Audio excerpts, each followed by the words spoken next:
Нема простор за паника. Будно се следи состојбата со коронавирусот во земјава, смируваат од Светската здравствена организација.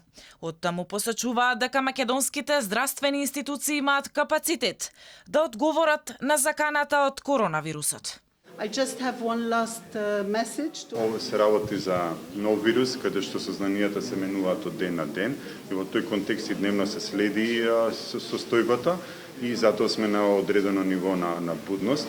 Меѓутоа, иако се работи за нов вирус, пациентите, односно населението, треба да практикуваат така наречена респираторна хигиена, нели онаа која што е иста за сите респираторни заболувања и доколку не се чувствуваат добро кашлаат, киваат, значи потребно е да се консултираат со својот доктор.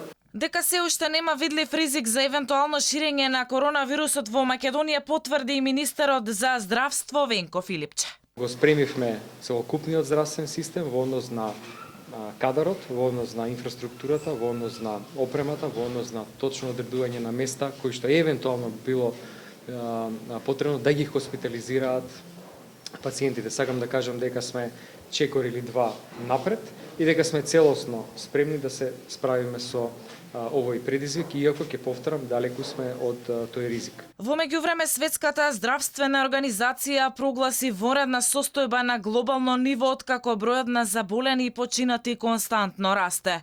213 лица ги загубија животите, над 9700 се заразени, а повеќе од 130 лица се излекувани од коронавирусот.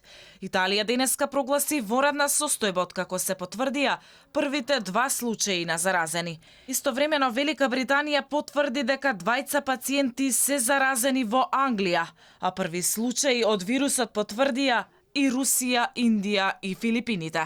Вирусот досега се рашири во САД, Австралија, Канада, Финска, Германија, Хонг Конг, Јапонија, Непал, Сингапур, Јужна Кореја, Тајланд, Обединетите арапски емирати и во Виетнам.